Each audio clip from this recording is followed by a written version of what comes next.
I am so proud to report to you that our expansion in European Australian market is doing well. Our performance in the Asian market remains strong as well. The board of directors was satisfied. Lahat ng nasa conference room ay pumapalakpak. Ang Tito Lauro na umupo bilang presidente ng kumpanya at tumatayong presiding officer, kahalili ng inang pansamantalang out of town, ay makikita ang nod of approval para sa kanya. MS Prime Global Corporation, the new name of their conglomerates, is in good hands. His great-grandfather must have been proud of them. Well, this calls for a celebration. Komento ng isa sa mga board of director. Sumunod pa ang ilang papuri. All in all, jubilant and atmosphere sa buong silid. We could never go wrong with Conrad's leadership. Hindi na naiwasan pang ikuntay ni Tito Lauro ang tuwa sa kanya. Lumalabas at lumalabas ang pagiging proud nito sa kanya. Kumindot pa ito nang magtagpo ang mga titig nila. Para itong proud na tatay sa kanya. Hindi niya ito masisisi. Noong bata pa siya, ito lamang ang gumanap sa mga responsibilidad ng isang ama. His father was irresponsible. Sa pagpapatuloy ng meeting, masinop nilang pinagdiskusyonan ang nakaatang na agenda, pati na ang kinakaharap na crisis sa sugar industry. Napapanahong pag-usapan since isa ito sa main business nila. Pagkatapos ng board meeting ay maikling sandaling nag-usap muna sila ni Tito Lauro. Conrad, nag-usap na ba kayo ni Kali? Hindi na nakikipag-usap sa kanya si Kali. Tumamlay rin ang relasyon nilang magpinsan simula ng gabing iyon. Hindi man ito nagsasabi, pero nakikita at nararamdaman niya ang pagdistansya nito sa kanya. Kakaiba siya ngayon. Kakaiba? Napabuntong hininga naman si Tito Lauro. It's been going 4 years. Tila nag-iba na ang anak ko. Ayaw na nitong lumabas ng hasyenda at mas gusto nang nakikisalamuha sa mga bata sa itinayo niyang daycare center doon. Kapag tinatanong, laging wala at okay lang ang sagot niya. Any boyfriend, Tito? Tila napapaisip naman si Tito Lauro. Hindi naman tumatanggap na manliligaw ang batang yan. Kahit si Margo ay tila iniiwasan. Mas mahaba pa sana ang pag-uusap nila. Ngunit tinawag na ito ng assistant. Isa pang meeting ang pupuntahan sana ni Tito Lauro. Some other time. Bibisitahin niya ang pinsan na na-miss na niya ito. Bumalik siya sa sariling opisina. His much smaller and less fancy office. Hindi pa man nag-iinit ang puwit ay tumunog na kaagad ang cellphone niya. Bahagyang umangat ang sulok ng bibig niya nang mabasa niya ang caller. Kuya? Wanna have drink later? Ang bungad ni Kalex nang sagutin niya ang phone. Halata ang saya sa boses nito. Huwag masyadong kaibiganin ang alak. Binuksan niya ang laptop at sinimulang hanapin ang file na kailangan niya. Las Piñas is waiting for you. He could almost see the expression on his face. Okay, you're the boss. A slave driver boss. Yes, I am. Ang saya siguro ni tita. Ngayong nakikitang ganito karesponsable ang mga anak nito. Pero nalungkot din kapag nakikita ang pagbabago ni Kali. Kung nagkataong may anak siya, ano kaya siya bilang magulang, bilang ama? Napabuntong hininga siya. Nag-iiba na naman ang kabog ng dibdib niya. Iba ang epekto ng puso niya kapag sumasagi ang ganitong usapin. Bumaba ang paningin niya sa palisingsingan. Binitawan niya ang hawak na laptop at itinaas sa ere ang kamay at sa singsing na nakasuot sa daliri na pako ang pansin. Tinitigan niya itong mabuti until it almost became a faded vision. Nagsimula na naman kasing maglakbay ang ibang-ibang senaryo sa utak niya. Pakiramdam niya ay naninikip ang dibdib niya Naniluwagan pa niya ang suot na korbata at nagpakawala ng hangin sa dibdib. "Sir, your meeting with Mr. Villasencio at the Manila Hotel will be it in 30 minutes. He needed distraction." Ang paglitaw ng sekretarya. "I haven't forgotten that one. His day would be a long and tiring appointment after appointments. Kabilang na ang responsibilidad. Iyon ang umuubo sa oras niya. Kailangan ng sistema niya ang maging abala. Kapag wala siyang ginagawa at mag-isa na lang, dadalawin naman siya ng kalungkutan. Mas maingay ang paligid, mas mainam. Mas abala ang utak, mas mapapanatag ang kalooban. Outside, he seems like a fulfillment. Inside, he was a mess. Ngunit sa totoo lang, he was taking time bomb. Anytime, he would explode. The meeting with Welby in flying colors. Oras na naman para sa pamilya. Tumunog ang phone. "How much longer than eternity do you plan on answering my call? Gago." Jason chuckled on the other end. Wala naman siguro itong magawa sa buhay. Bar? Pass. That what fast? So, sa paanong paraan mo na naman balak na palipasin ang gabi mo mamaya? Kahit kailan, hindi ka na talaga nagbago. Sa tantiya niya ay nasa mismong bar na nga ito, ang aga pa. Minsan naiisip niya, kung hindi ba nakakaramdam ng pagod ang kaibigan? Kung hindi ba ito nagsasawa sa nakasanayang lifestyle? Siguro magtitino rin ito kapag nakatagpo ng katapat. Someone who would melt his heart. Someone who would. He let out of heavy sigh. "And you changed a lot, Saint Conrad." Change?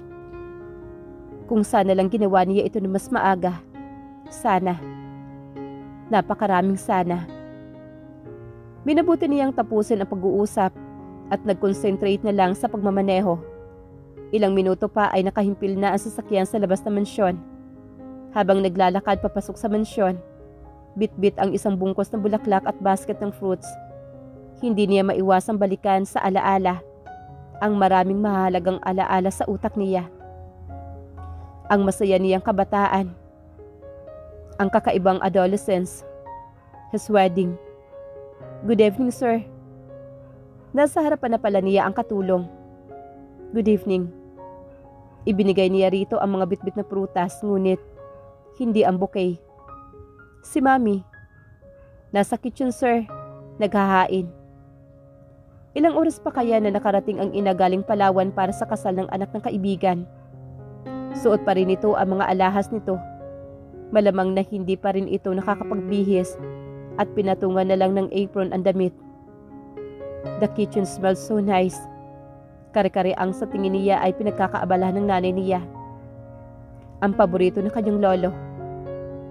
Namimiss na niya ang kanyang mami. Namimiss na niya ang mga luto nito. At sobrang miss na niya ito bilang ina. Naramdaman marahil ng ina ang presensya niya. Lumingon ito at nagtama ang mga mata nila. He was caught between smiling and simply looking at her.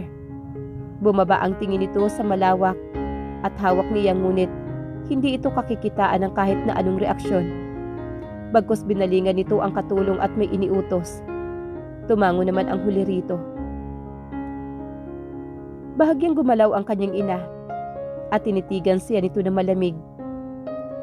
"I got your favorite, ma." As always, tinitigan lang siya nito at sa malamig na pakikitungo. Hindi mo na dapat pang pinagkaabalahan ito, lalo na ang pagbili nito. Salat sa init nitong wika na pinapahiran ng paper towel ang mga kamay. At muli ay tinitigan siya nito ng blangkong tingin. It was devoid of emotion. Nangungulila siya sa dating trato ng ina. Bumuntong hininga ang ina at hinarap ang isa pang katulong dito. "Isay, magdagdag ka ng isa pang cover." Laging ganito ang linyahan ng ina kapag naaabutan siya nito sa oras ng pagkain. At nakakaramdam siya bilang isang estranghero sa sarili niyang pamamahay. "Huwag ka na mag-abala pa. I just dropped by. Well then, huwag ka na magdagdag pa. Ipagtimpla mo na lang ng kape ang sir mo. Kahit pangalan niya, na-miss na niyang marinig mula sa mga labi ng ina. Iiwan ko na lang to dito, ma'am. Inilapag niya sa counter ang bulaklak at tumalikod. Mabigat ang mga paa niyang humakbang na tinungo ang silid ng lolo niya. Ayaw siyang kausapin ng nanay niya. Distance si Calix sa kanya. At ang lolo niya, hindi na siya halos maalala nito. Kakain ako mag-isa. Nag-iiba na naman ang lolo niya. May mga pagkakataon na nagiging bugnutin ito. Ako na. Tila nakahinga na maluwag ang private nurse. Nahihirapan ng sumubo ang lolo niya. Nanginginig na ang mga kamay nito. Ipagbalat mo na lang ako ng mandarin. Utos naman niya sa nurse.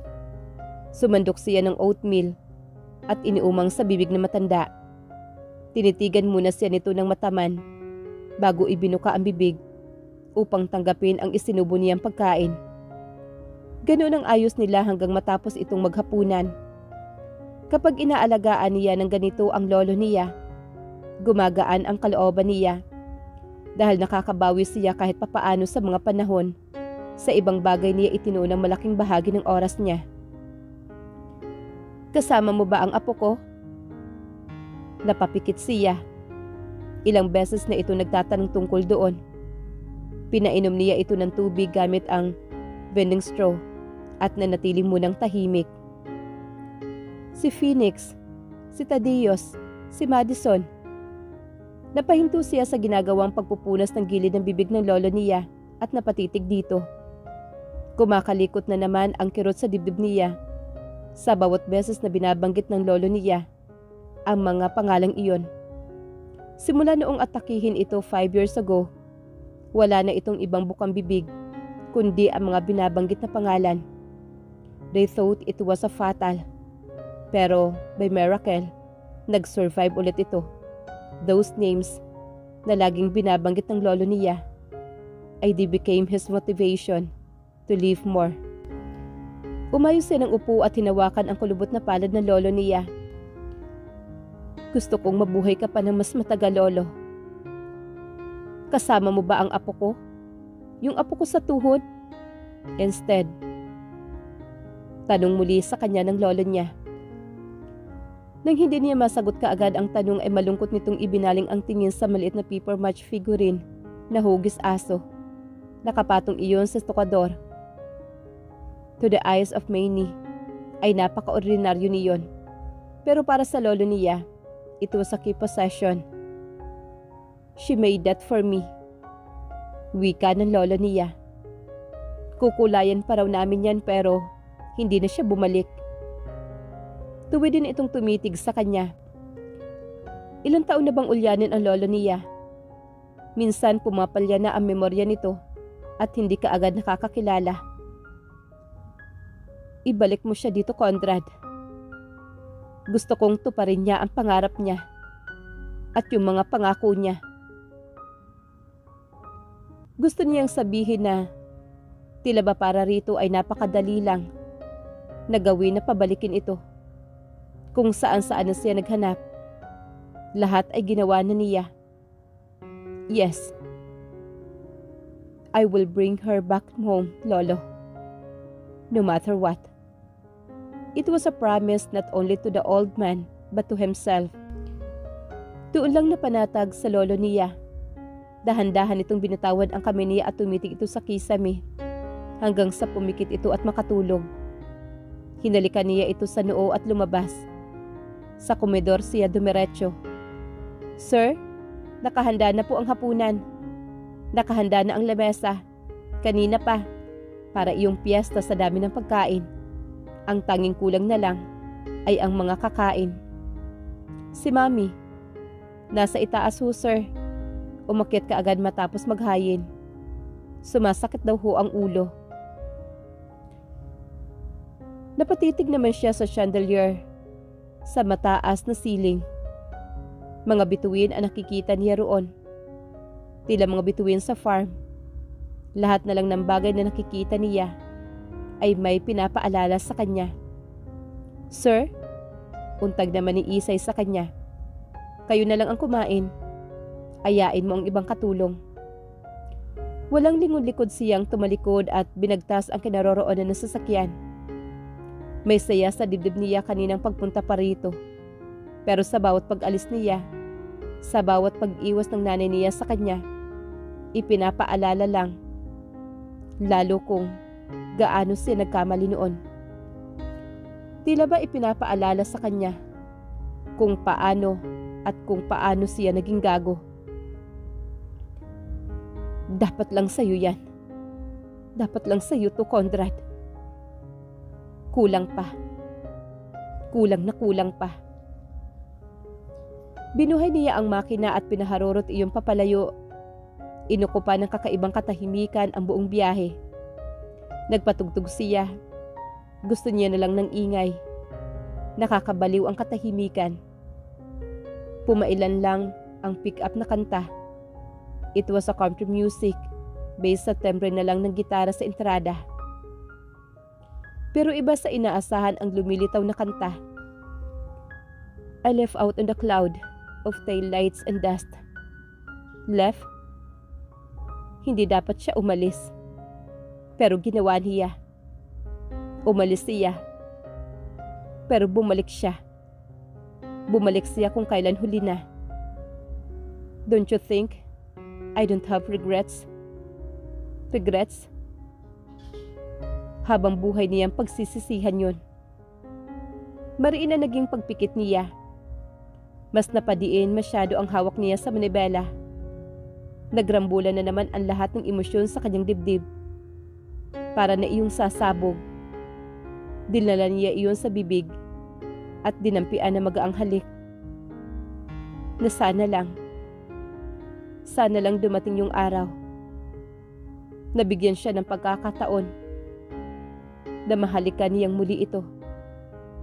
Kapag dumating ang panahon na yon, hinding-hindi niya hahayaang mawalay pa ito sa kanya.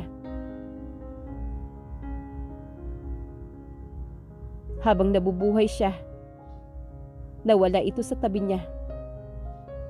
Ay tila ba isang parusa. Ang buhay niya, nawala ito, ay tila siya nasa impyerno.